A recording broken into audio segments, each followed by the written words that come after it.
Hi mga sis, kumusta? Ganito pala yung story, nakalimutan ko sabihin sa inyo. May kumulam daw sa amin ni Elias, kaya kami nag-aaway, sabi niya. Alam mo na kung sino yun, sabi ni Elias. Kuy, maniniwala ka na naman sa ganyan. Pag yung mali mo, accept mo talaga, hindi yung i-ano mo pa sa ibang tao. Sabi niya, that time, nag-aaway tayo, ganito, ganyan. Nag-away tayo dahil sa damit ko, nakita mo naka-sleeveless ako. Hanggang dito lang naman. Yun, sinabihan na niya ako ng, take out my name to your name. Tapos, tinake out ko, sabi niya, bakit mo naman inalis? Ganito, ganyan yung pangalan ko. Eh, di ba sabi mo, bobo ka talaga. Huwag kang pabalik-balik. Tapos, nahingi siya ng sorry. Tapos, may gumawa daw sa amin ng ganun, kinulam daw kami. Alam ko na daw kung sino. Yung kulam, galing sa bibig mo, kulam, buang ka. Nanood ka lang ng video ko, nagganon ka na kasi nakita mo na sleeveless ako, tapos kinulam. Hayop na yung paniniwala na yan, kulam. Kung kulam na kulam, hindi ganun. Hindi ganun yung take out my name to your name. Tapos, ang pinag-awayan natin yung damit ko na naka-sleeveless ako, nakaganyan lang, half lang yun eh. Nakita lang yung shoulder ko ganyan. So, yun. Sabi niya, may kumulam lang sa atin, gano'n, gusto tayong pag-awayin. Ganun ang rason niya pag nag-aaway kami, ng matinding away talaga, kahit dun sa bukid, ganun ang niya. Alam mo na kung sinong gumawa. Anong alam mo na? Ikaw ang gumawa, uy. Wag mo sa ibang tao, ipasa sa ibang tao. Ang tanga lang gawain mo, ipasa mo sa ibang tao. Tapos, tagtawag yung sa friend niya. Tingnan mo nga yung pangalan ko, yung pangalan kasi nag-away kami ni ganito, ganyan. Baka na naman kami. Ganun siya. Kasi may friend siya, marami siyang friend na mga ganyan, yung mga prayer person, yung mga ganyan. Kapag awayan ang resulta, doon yan siya na ganito, ganyan, tingnan mo, ganito, ganyan. Kinulam, ganyan. Kaya kami nag-away. So, yun ang dahilan niya. Kinulam daw kami, kaya kami nag-away. Napaka-logic. Nagalit sa damit ko, tapos take out my name to your name, tapos kinulam. Ano yan? Parang tanga-tanga lang So, yun na guys. Kalimutan ko sabihin sa inyo. Kinulam daw kami, kaya kami nag-away. Sino maniniwala? Kampanirang kuba ang mananiwala. Di ba? Kulam. Hello Philippines and hello world. O, diba? Dalawang nangkal lang yung cellphone natin kay di natin makita yung time. Kumusta? Mabuhay. Ito pala ang sabi ni Elias sa akin. Alam mo, darling, sweetheart, kaya pala tayo nag-away nun. Kaya ako sinabi sa iyo yun na take out my name from your name kasi may kumulam sa atin dalawa. Shout out sa Pawis. Mainit ang Pakistan ngayon, grabe. May kumulam daw sa amin dalawa kaya kami nag-away. Sabi ko, andyan ka na naman sa kulam-kulam, naniwala ka na naman dyan. Kasi si Elias, marami siyang friend na yung mga yung mga card reader, yung mga ganyan. Excuse me. Card reader, yung mga ermitanyo, alam nyo naman, bukid talaga ilaha Elias, puro bundok ng mga tao. Hindi nga umaasa ang mga tao sa doktor Mas naniniwala ang mga tao dun sa mga ermitanyo. Kahit anong layo yan, dadalhan nila ng kambing, dadalhan nila ng mga manok na Bisaya, doon sila, bigay nila, halad-halad nila doon. Diba sa atin, lang, itlog, manok na Bisaya, bigay din tayo. Pero sa kanila, ang lalaki ng mga manok, ilang peraso doon, bigay nila, kambing, ganyan. Ganyan sila magpasalamat sa mga sa mga kanila mga ermitanyo, kumbaga, mga prayer person. Kumbaga sa atin is yung mga sa Bisaya, ermitanyo. Anong tawag yun sa Tagalog? Yung nakalimutan ko. Sabi niya, alam ko na bakit tayo nag-away. I asked my friend. Yung friend niya, close friend talaga niya. Kababata talaga niya. Parang same sila ng edad. Pero matanda sa kanya konti. Sabi ko sa friend ko, bakit, tingnan mo nga sa card kung bakit kami nag-away, ganito, ganyan. Sabi ko naman, bakit ka pa nag-as-as? Diba that time, directly you say take out my name from your name dahil lang doon nakita yung dito ko. Anong diferensya kung nakita yung dito ko, yung liig ko kaysa dito ang shoulder ko? Ano diferensya niyan? Hindi naman hanggang dito sa baba, dito lang naman. Mabubuntis ba ako? Ang bilis mo agad magsasabi, take out my name to your name. O di take out natin. Yun, sabi niya. Don't worry. Somebody make us fighting. Alam mo na kung sino yun. Sabi niya, alam ko na daw kung sino. So ibig sabihin, alam na ang kung sinong gumawa. Sabi niya ganun. Yun. Sabi ko, ay naku, naniniwala ka na naman dyan sa mga ano-ano. Pag nangyari sa atin, i-blame mo sa ibang tao. Tayo naman nag-aaway, tayong pamilya naman. Huwag mo i-blame yung ibang tao. Move on na. Mag-move on ka na. Sabi ko sa kanyang gano'n. Hayaan mo yung mga ibang tao. Ngayon naman, sa mga sa mga nagtatanong, nagtrabaho ako dito sa city, nagbablog din ako. Sabi ko kay Elias, mag-vlog ka rin dyan ha, trabaho mo yan dyan sa bahay. Alagaan yung mga bata natin, kasi bumutay ng pamilya, hindi pwede yung isa lang ang mag-provide. Dapat dalawa, magtrabaho ka rin. Yung pag-vlog, pag-video ninyo dyan, napaka-easy lang, tapos isend mo na sa akin. Trabaho mo na yan, pati yung pagpakain sa mga bata. Wala ka namang magbili ka lang ng pagkain dyan, Ako, nagbibigay naman ako ng magpo-provide ako sa inyo. Basta, alagaan mo lang yung mga bata, magluto ka, yun lang, mag-video ka kung anong ginagawa mo, send mo sa akin, yun lang. Sa amin, yun lang ang roles ng buhay namin. Sabi ko sa kanya, ngayon, dalawa na tayo magtrabaho. Ikaw rito sa bahay, ako sa city magtrabaho kasi gusto ko makaipon. Hindi tayo makaipon kung puro lang tayo tulog dito sa loob ng bahay. Buti kung sustentado tayo buwan-buwan. Yung YouTube natin, sweldo sa YouTube, hindi na kasya sa isang buwan ng pagkain natin. 3 anak natin nag-aaral. Kaalis ng isa. Hindi kasya. Kailangan talaga may isa magsakripisyo. May isa magtrabaho. Hindi puro yung higa lang, magtabi-tabi, maghiga, ganyan. Hindi puro ganyan. Hindi puro pasarap ang buhay. Pwede ka pasarap-pasarap kung wala ka pang anak. Diba? Bago pa kayong asawa, sabi ko sa kanya, nadaanan na natin yung ganyang buhay, yung sarap-sarap, nakailang round ka sa isang araw. Dati yun. Wala pa tayong anak nun eh. Ngayon, hindi na pwede yung ganyan. Gawin nating busy yung life natin na habang may lakas pa tayo magtrabaho. Kasi paano kung wala na tayong lakas? Saan tayo kukuha? Yung anak natin, hindi natin maasahan yan kasi mag-aasawa man yan. O may mga problema din sila sa mga asawa sa pamilya nila. Paano nila tayo matutulungan? Siyempre, kaya talaga tayo. Hanggang ngayon, kaya pa natin kumilos. Kaya pa natin magtrabaho. Ayun grabe yung pagtrabaho ko. Grabe yung galit na galit din siya. Pauwiin niya ako agad, ganyan-ganyan. Sabi ko, hindi nga ganyan pwede. Sabi ko, uuwi ako dyan mga 5 months na para siguradong may pera ako. So, sabi ko sa kanya, mga 5 months siguro sabi sa akin ni Sami, Mama, kailan ka uuwi? Ano pa Sami, mga 5 months pa. Kasi gusto ko may pera tayo.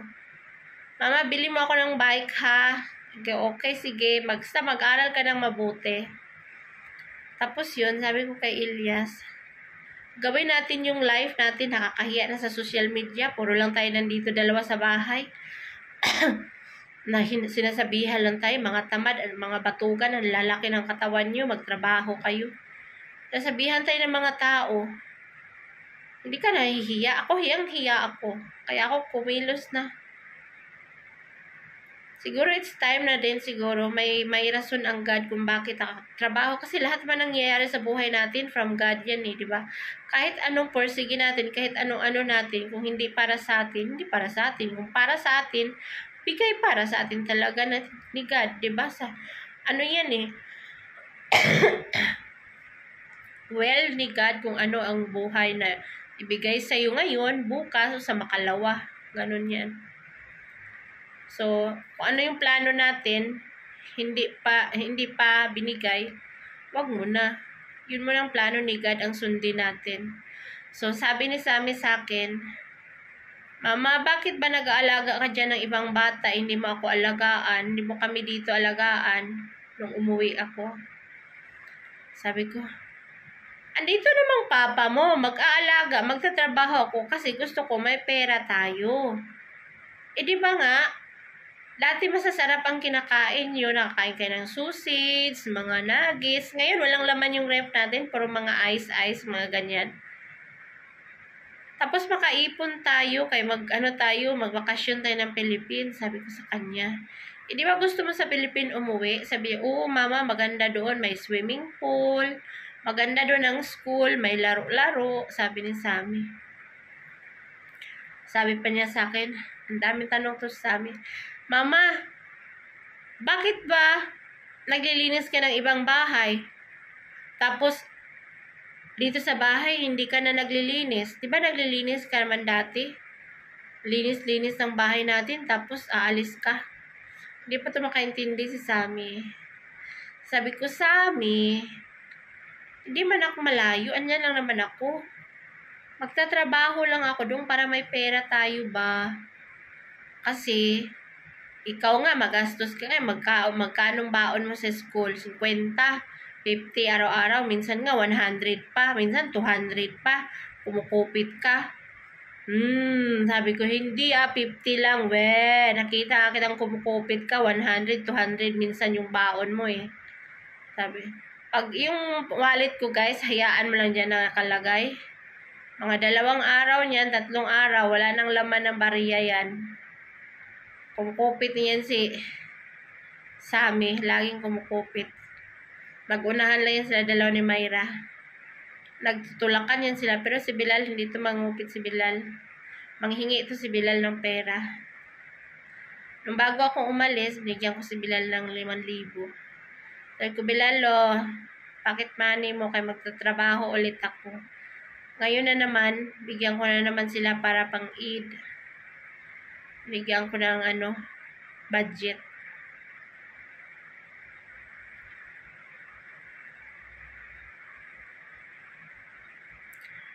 So, ayun mga sis, ang mag-asawa talaga sa amin ni Elias, gusto ni Elias na hindi ako magtrabaho, sa bahay lang ako.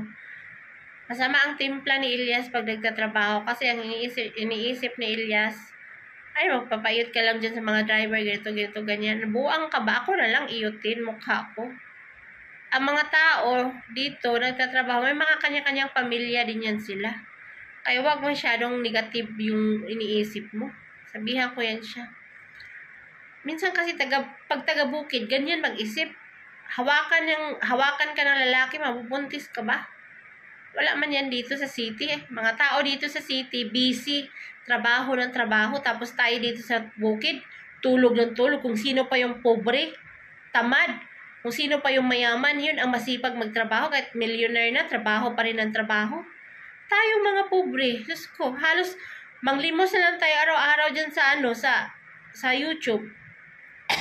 Mahiya tayo, matagal na tayong ganito, magtrabaho tayo. Sabi ko sa kanya, ako din ba yung bang nakakapagod na yung buhay yung ganito? Higa lang, kain, higa. Kaya naman ng isang tao dito sa bahay. Nagising ka lang. Paggawaan mo ng breakfast yung mga bata, tapos pag alis, natulog ka. Kayang-kaya mo. Hindi mo naman kaya magtrabaho sa labas, kaya ako magtrabaho. Yun ang usapan namin. Pero hindi yan siya mag-agree. Galit yan siya. Kahit galit yan siya, ginagawa ko pa rin gusto ko na magtrabaho kasi gusto ko makaipon man lang. Oo, diba? Hanggat kaya pa magtrabaho, magtrabaho. Huwag tamad-tamad kay di na uso ngayon tamad. Ang mahal ng grocery ngayon. Dito sa mag-grocery ka ng mga 10,000, ilan lang mabibili mo? Isang sakong harina, 3,500. Tapos mantika, mga 3,000. Magkano na? 6,500. Mantika, harina, sabon, asukal. Diyan lang papunta yung mga 10,000 mo, mga ilang items lang. Mga tamang-tama, mga 50,000, mga isang buwan na grocery. Ang mahal lang bilihin, ang mura lang dito sa Pakistan is fruits and vegetables. Ngayon, kaka-harvest lang namin ng mga sibuyas at saka garlic. Yun ang pero mura pa rin sa tindahan. Parang useless lang ka din magtanim-tanim, pero kung mayroon kang garden, magtanim ka kaysa bibili ka. Ang mura, ang 5 kilo ngayon sa ting harvest, lang, 200 lang, 200 rupees ang 5 kilo, isang plastic. O magkano yun sa piso? 200 divide 5.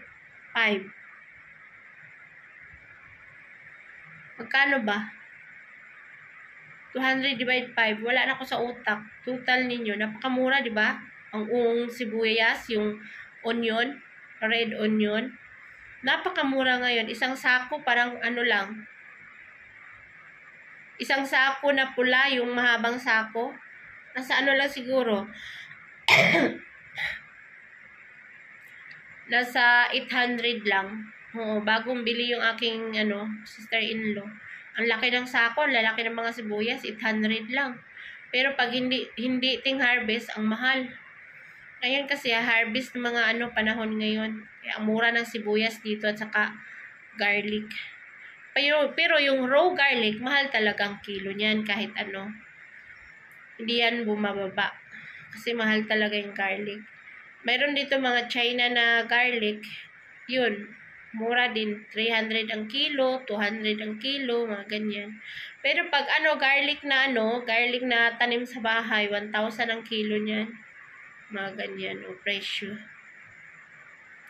Ilalako yan kasi wala man yung chemicals. Plain lang talaga yung tubig lang. So this is it guys, ang update natin today. Si Ilyas, good father, good husband, and good partner in life. O anuhin naman natin para sipagan magluto sa mga bata, masipag maglaba, magsipag pero may taga-plancha ako ha. Sabi ko, ipa-plancha mo yan. Pag naglaba ka ng marami, plancha mo, magbayad lang ng 1,000. Naglaba kami, paramihin muna para pag magplancha, isahan na. Ganon. May washing naman doon, may washing, ganyan. Yun. Sabi ko sa kanya, magtiis tayong dalawa. We need to sacrifice. Hindi yung pwede magsama tayo hanggang makamatayan sa loob ng bahay. Hindi tayo magtrabaho. Nga tayo? Kain tayo ng hangin? Hindi pwede yung baka ilang round ka lang dyan. Hindi tayo mabubuhay sa ganyan. Kailangan natin magtrabaho kasi may plano tayo sa buhay. Yung mga anak natin, may plano din yan sila sa buhay. Paano nila pag gusto nila, mama, gusto ko ng ganito, ganyan. Ano bibigay mo? So, pag ang mga bata, ang ngayon sa mga bata, si Myra, sabi, mama, may pira ka? Bakit? Anong gagawin mo sa pira? Gusto ko mama,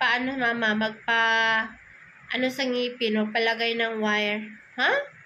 Di naman sila yung ngipin mo, pantay ba yung ngipin mo? Tingnan mo yung ngipin ni mama. Si mama nga dapat magpa-wire Kasi hilang-hilang, or may sa gitna, may alawang. Sabi ko sa kanya. Hoy, hindi ka na mama, tiguwang ka na. Ako lang. Sabi, Day, hindi pa ngayon. Bata ka pa. Saka na pag mga ano ka na, mga 15 years old ka na, saka na palagyan kita ng brace. Kasi ngayon, mag-ano pa yung ngipin mo, magtubo-tubo pa yan. Yun. Ito namang si Bilal, tinamad na mag-aral. Trabaho na daw siya. Sabi ko kay Elias, suntukin mo pag ayaw pumasok para mapasok yan araw-araw. Suntukin mo isang beses, di ba matauhan yan? Sabi ko kay Elias. Tinanong ko naman, napasok ba si Bilal Mayra? Oo, pasok man siya, mama.